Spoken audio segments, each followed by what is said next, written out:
special bulletin. This is a test of the emergency broadcast system. 5. Check for sound. 4. It's showtime. 3. Let's go. 1.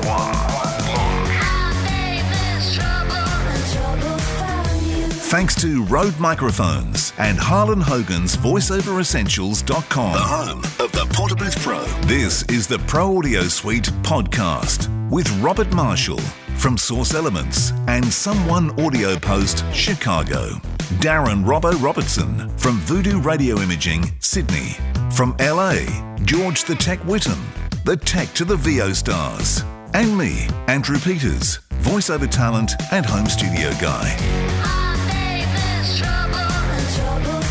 Thanks to Rode Microphones and Harlan Hogan's VoiceOver Essentials, the home of the Portabooth Pro. We're back for another show, and we have a guest we've talked to before, but we've got him back. It is the one and only Nick Tate. How are you, Nick? Oh, I'm fabulous. Yeah, well, you know, but it really doesn't matter how I am. It's how I sound that counts, isn't it? Yeah, that's what we always say. Broad If you've still got a head, you can still work. Exactly. Yes. Well, you know, there was a guy over here that I admired greatly, and I can't remember his name now, but I met him in New York, and he had a fabulous voice the minute I heard him. But he was in a wheelchair, so lots of people managed to do this career without legs and arms and shoulders. Yeah, absolutely. As long as you got a voice. And we have a client who does it without eyes. So how do you deliver the script to them? You know what? I think he memorizes it. I believe. Yeah, I've sometimes done that. You know, practicing my American accent. I'm watching somebody working, and I just repeat everything they say. At least that's what I used to do. Yeah. I've been here for 30 years now, so if I can't do it, I should go home. Exactly. Well, it's interesting because anyone that knows you would know of you in the 5 Guys in a Limo video, which seems to do its circling around the industry, and everybody's kind of seen it. It will live on. It's strange because dear Don is dead, and he was the most extraordinary human being. He was this guy that was driving around in this huge limo, and when I first heard about it, I thought, what a wanker. Right, of course. But you know, when I started working and I was doing 2 or 3 sessions a day, I was getting pretty tired from all the driving around. And then I started to do 5 and 6 sessions a day, and then 8 and 9, and I think my record was 11 sessions in one day. And you travel from Burbank to Santa Monica, back out to Paramount Studios and over to MGM, wherever you're going, and you're driving all the time. I felt like a courier for my voice. Yeah. You know, and there was no time to have any proper sit-downs with lunch, so I didn't really drink coffee, but I became very familiar with Starbucks, and in the end, I'd arrive home, and I was just so jittery from all the coffee I'd had. But one time, Don, who was with my agent, Steve Tisherman, he said to me one day, would you like to come around with me one day? So I said, well, it's sit in your big limo. And I was being a bit kind of bolshy by saying it like that. And he said, yeah, sure. And then I realized the guy went to 25 locations in one day. He needed the limo. He needed the driver. Don would just sit there and he'd get taken. Producers used to line up at the studios that he was at, opposing producers, because if you wanted him and you had to have him, you'd go to somebody else's studio and he'd give 5 minutes to this guy and 5 minutes to that guy. And they're all lining up to work with Don until he got his own fiber optic studio in his own house. And because of Don setting up a home studio, he was one of the pioneers of the home studio. He most certainly was, yeah. How are you finding it that now we're all in lockdown? Well, I got kind of used to working in a booth here in my own home because, as I said, when I was getting up around about 8 and 9, 10 voiceovers a day, and then I got Fox on air as well, where I was doing Ally McBeal and Futurama and a whole host of Fox television shows. They would try and get me towards the end of the afternoon because I'd be doing all the movie trailers throughout the middle of the day. And then I'd go home at about 6 o'clock, and God, I hadn't been home 20 minutes. They'd ring me and say they want to fix on something. I'd have to drive back to Fox. Yeah. And Joe Cipriano, another guy that was working on Fox all the time, lovely, very talented voiceover man here. He said to me, Nick, why don't you get ISDN? I mean, I'm going right back to sort of like 1995, 96, somewhere around there, forget. And he had a good technician, came along to my house, and he said, yeah, and this is the booth I'm sitting in right now.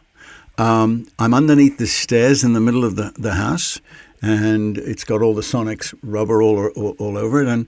And I started doing those voiceovers for Fox that way, because I'd say to them, okay, guys, I'm going home now. If you want me, you can use me on ISDN from my own booth.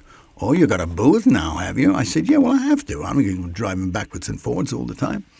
And in the beginning, it was like pioneer stuff, just 2 or 3 of us, or maybe, no, there might have been about 10, I suppose, had booths. But you had to be working a lot for the booth to be worth its weight in gold, and with your good ISDN machine and so forth. And then, of course, when I started traveling back to Australia more, I really needed... I wanted to become not reliant on the studios anymore. I wanted them to think of me only as an ISDN voice. That way I could be anywhere in the world, and it worked for a while. I came back to Sydney after 9/11, and they all had my phone number and address, and those kind of movie trailers start around about 9, 10 o'clock in the morning, and there's a lot of work going in the morning before the afternoon sets in.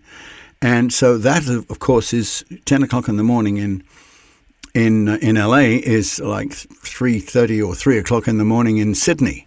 Yeah. And the phone would ring at 3 o'clock in the morning. Hey, Nick, what are you doing? You're at the Bundy Beach. I'd say, no, actually, I was asleep. Oh, my God, what time is it? I say, 3 o'clock in the morning. Oh, Christ, sorry, ma'am, we have to do this. Well, I knew that. I knew they had to do it, and that's why I put the ISDN in. Yeah. But some very funny things happening. You know, I would say, could you just wait 5 minutes while I make a cup of coffee so I can wake up? Yeah. It's funny now because everybody is set up at home because they have to be, and hopefully it will remain this way so we get out of our cars and can work without burning a hole in the ozone layer. Exactly. Yeah. Yes, indeed. Yeah. So we've become very used to being at home in our booths, and to that extent, not a lot's changed in terms of the way we work, but the world outside of our booths has changed greatly. Yeah. You walk outside and people everywhere with masks on. Here's a question for you, which, you don't have to answer if you don't wish to, Nick, but we do know you have a birthday on the way. Do you find, now we're using more technology to deliver voiceover, that people are slightly ageist and wouldn't be capable of making a connection technically? Well, just talk to George about whether I can make a connection or not. I can't. But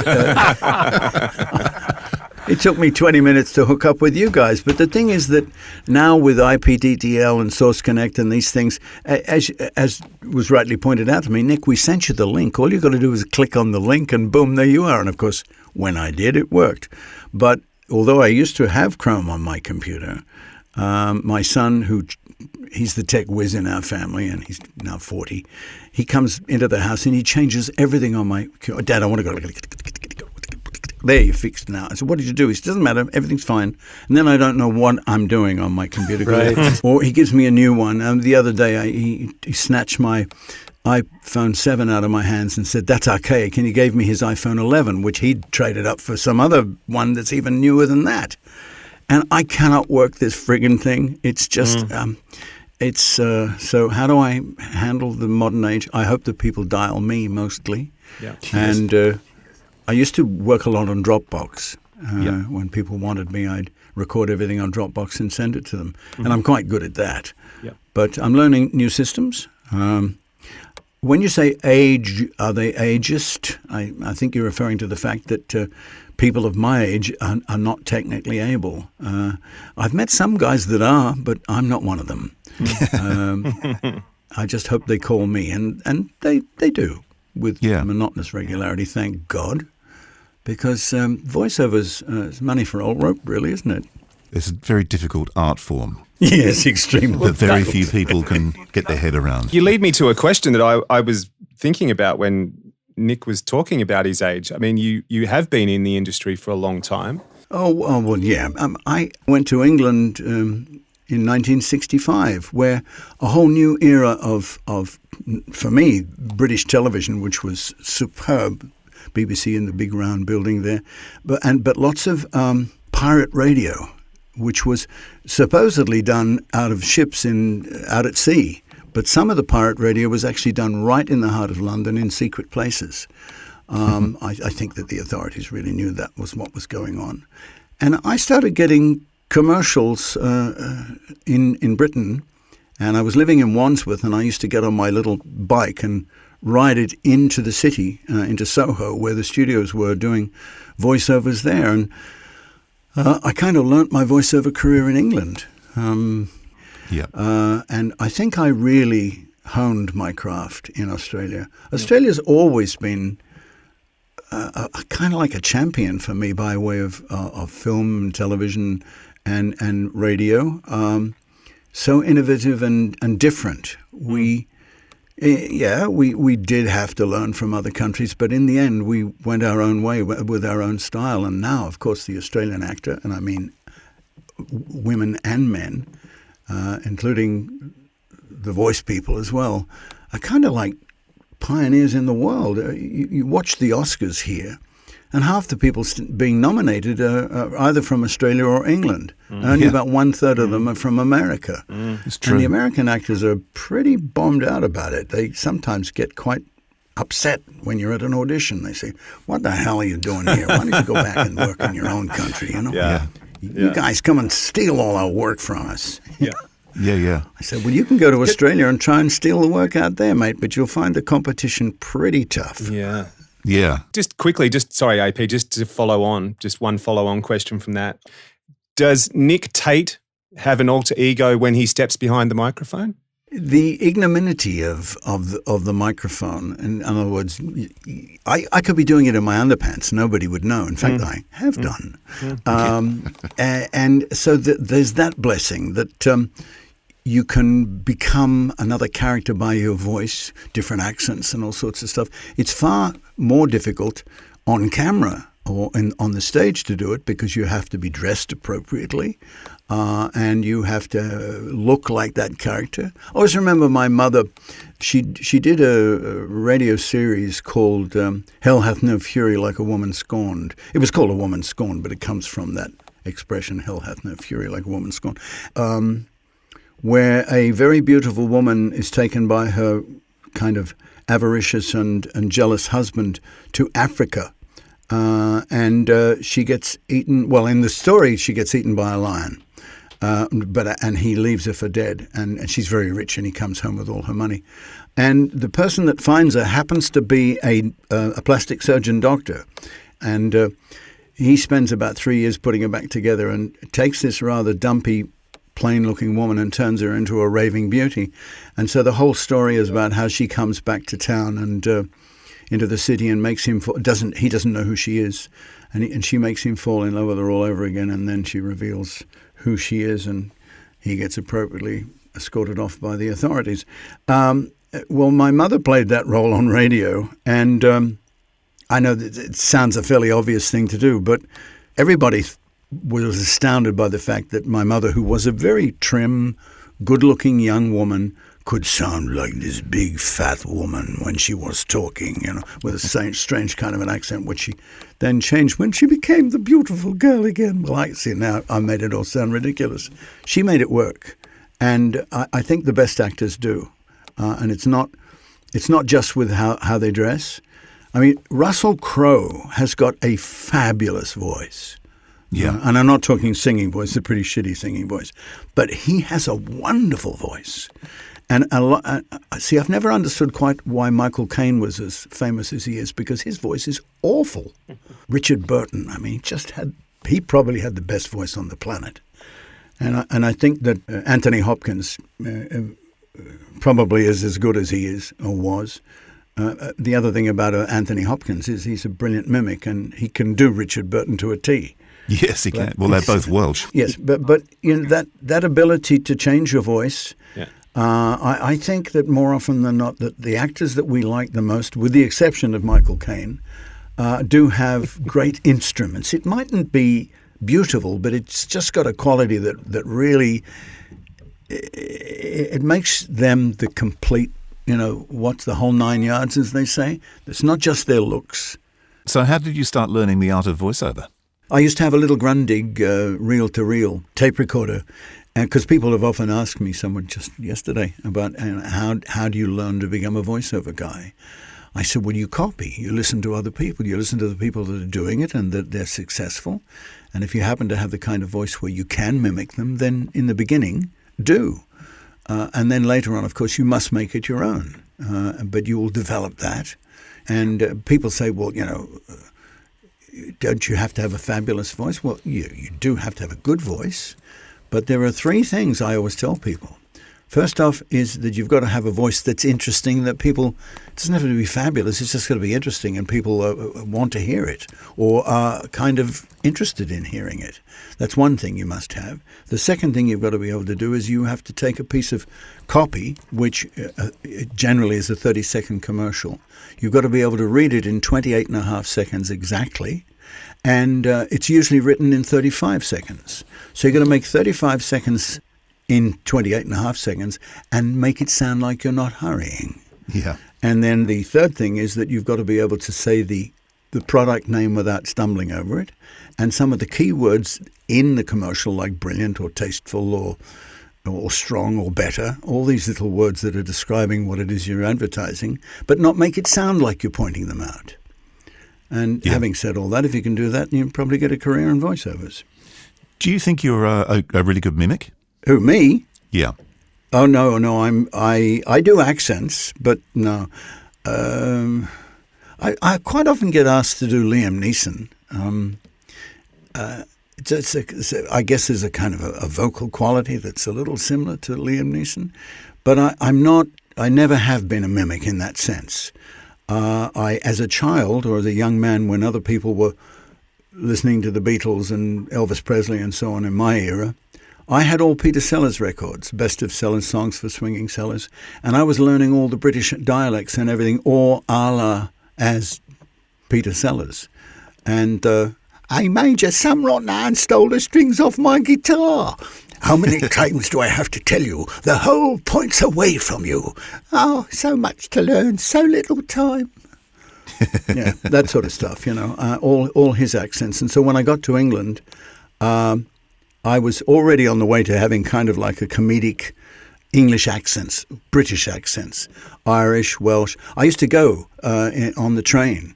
I got a job one particular time where I had to do a Mancunian accent and I had no idea what it was. So I got on the train in London and half an hour later I was in Manchester, the speed train, and I spent 3 or 4 nights there going to the pubs and talking to people and trying to pick up the dialect, And there are so many different dialects in England, all over the place. It's staggering how many different dialects there are. Oh, yeah. But I lived in England for nearly 25 years, so I didn't learn them all straight off. They just slowly came to me.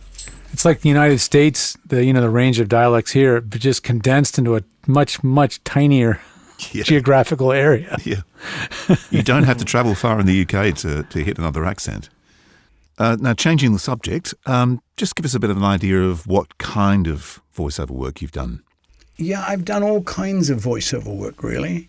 In Australia, I think I did more commercials. Eventually, when I came back between 69 and 73, with Paul, what's his name?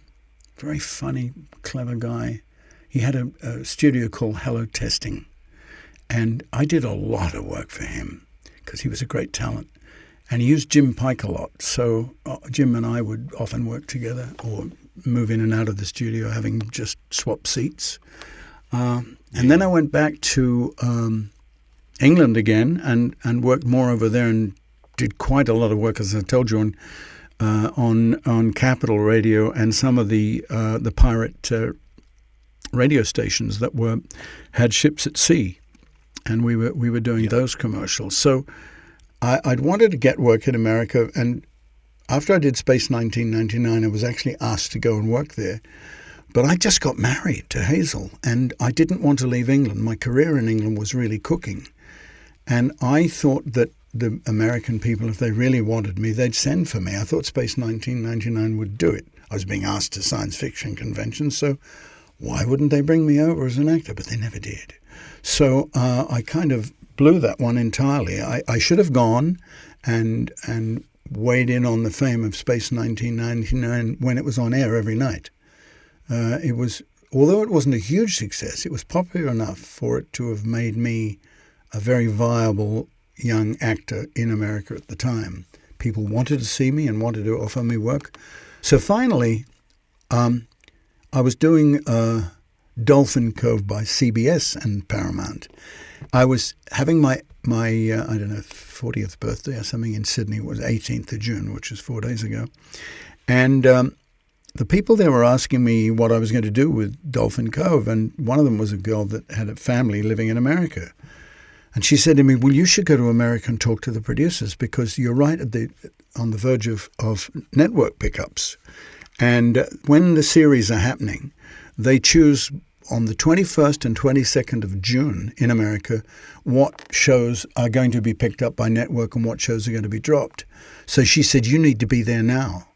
And she knew a lot about it. And I said, oh, no, I'm not going. She said, well, you go and stay with my Auntie Betty. And I knew Auntie Betty because she was lived around the corner from me when she'd been living in Australia. So she picked up my phone in the house and rang Auntie Betty in America on the 18th of June. And she said, you know Nicky Tate? And she said, I love Nicky Tate. She said, can you come and sleep on your sofa for a week or two? He wants to come over and try out for pilot season. Oh, send him over. I'd love to have him, you know. So this was Di Morrissey, incidentally, Australia's famous authoress. So I was offered a series in America when I came over. They said, Dolphin Cove won't go again, but we'd like you to try out for various shows. And I tried out for several shows. I got nice guest leads in Cheers and Dear John and a couple of other things. I can't remember what they were now. But the pilot to a new television series, which was called Open House. And I got that. So I had to ring my wife and say, well, do you want the good news or the bad news? And she said, well, what's the bad news? I said, Dolphin Cove has been cancelled, so I won't be doing it anymore. I won't be going up to Queensland. She said, oh, thank God. So now you can be with us in Sydney. And I said, well, no, I've been offered another series. She said, well, it's not going to be in Queensland, is it? I said, no. Oh, thank God. I said, it's going to be in LA. What? I said, yeah, sorry, sweetheart, but I'm going to be going to LA. You've got to be kidding me. I said, no. And we'd just built this lovely house in Mona Vale. I'd finished Coolangatta Gold, and I spent all the money from that movie on refurbishing the house at Mona Vale. And so she thought we were there for life. And in fact, she's never forgiven me for it because we love Mona Vale, still to this day. Still got the house, thank God. But there I was in America, and she wouldn't come. So for nearly a year, I was doing the show over here alone, and she'd come and visit for about 3 days with the kids and then take them home in tears. Or I'd fly to Sydney for about 4 days and be with everybody for a wonderful time at Mona Vale, and then everybody would all be in tears. I'd fly back to the States. Eventually, she came to the States and said, all right, she'd stay. And we bought this house in the Palisades. And I remember I went to I normally don't go to Aussie parties that are being held in L.A., but Tony Bonner was over here, my old mate Tony, and he said, oh, Nick, he said, going to a party on Saturday. He said, do you want to come? I said, how do you get invited to an American? He said, oh, no, it's not an American party, mate. It's Rod Hardy. His wife was a lady that loved to throw parties. And she would throw Aussie parties with lots of directors and actors and writers that would come. And I'd heard about them, and I think I'd even been invited to a couple of them, but I never went because I wanted to work with Americans, and just sort of parlaying with Australians all the time in America didn't seem to me to be advancing my career in any direction, so I didn't go to any of those parties. But I went to this one, and I'll tell you who was there. A very young Russell Crowe and Hugh Jackman. They just arrived almost. I don't think they came together because they had their own relationships at the time, but they happened to arrive very much at the same time. And everybody was talking about them. I didn't know who they were because I was working in America, and both Russell Crowe and Hugh Jackman, and they were both there and incredibly sort of wide-eyed, and not naive isn't the right word, but I had no concept that both of them were kind of like going to be superstars. I didn't know who they were. I was introduced to them. I said, hello.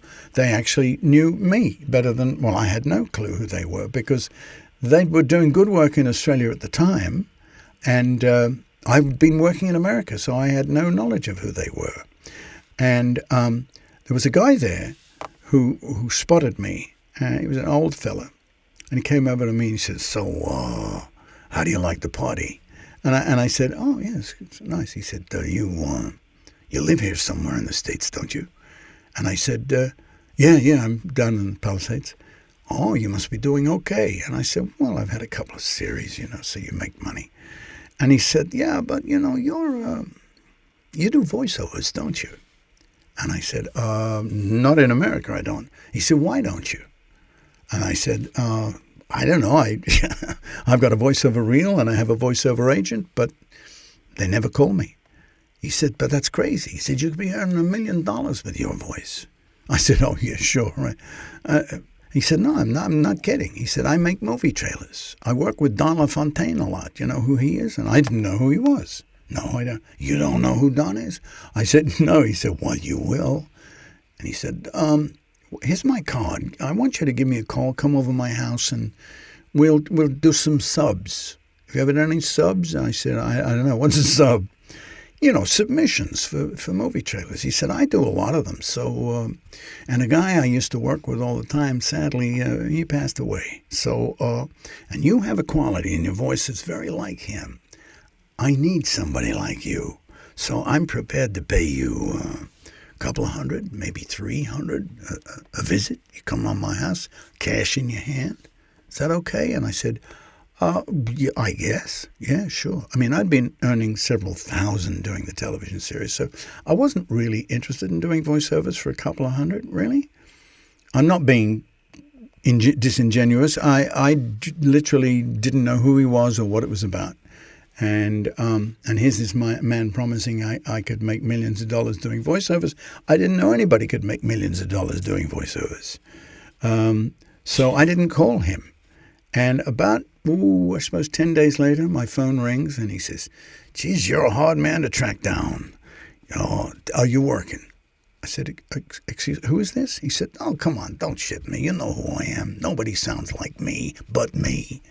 I said, yeah, okay. I met you 2 weeks ago at the party. He said, absolutely. Are you working? I said, no. Why not? I said, well, I haven't been out on anything recently. He said, would you like $300 today? Doing what? He said, I got a script here. I'd like you to read for me. I'll give you $300 cash in hand, all right? I said, where are you? He said, in Hollywood. He gave me his address. I said, I could be there. It was about 10 o'clock. I didn't want to sound too interested. I said, would 3 o'clock be? Yeah, could you come earlier? Maybe 2:30.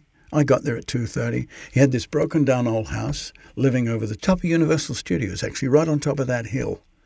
And he was looking down in Universal Studios from his road. So I went there and he had all these old recording machines and lots of monitors and stuff. And I mean, I've been in plenty of places like that, but this was his home. And he was very well versed in all of it. And he had me read it a few times and it was great, and he loved it. And he said, come and have a look at some stuff. He played me some of Don LaFontaine stuff. And in some instances, he said, you could do this one. I said, well, what's the point? He's already done it. He said, no, you don't understand. He said, it's very, very hard to get a break in this town. He said, what I want to do, I've got the original tapes here. I'm going to lift his voice off and I put your voice on there. Then I'm going to take it to a couple of big agents I know. And I'm going to say, do you know who this is? And they're going to hear you and they're going to say, no, I don't know who it is, but we want him. And that is exactly what happened. I owe everything to Vincent Schindler, who was this guy that picked me and said, you're going to make $1 million with that. I've made several $1 million doing voiceovers, all because of Vince. Dear Vince, God bless him. I got very soon thereafter, he put me with Steve Tischerman, who had Don LaFontaine. So suddenly I'm not number 2, but I'm, in line to the great voiceover man in America, the same agent. He introduced me to his agent. It was Steve Tischerman. We all went out for a meal together. And then Steve said, I've listened to your reel. You're interesting. Do you play golf? And I said, yeah. He said, I happen to have a fourth available, suddenly become available on Sunday. Do you want to play? Sure, okay. So I joined them on the Sunday and played golf with them. And I had a great time with these guys. They were good fun. And everybody loved the game and played pretty well. And I didn't disgrace myself either by beating them but just by, staying level with them, which was great. I remember being on the 17th green just before we finished. And the other two voiceover guys have walked off to go and hit off the 18th. And he's not putting. He's hovering over this thing. And he looks up at me. He said, Mr. Tate. And I said, yeah? He said, I listened to your reel again. I said, oh, yeah.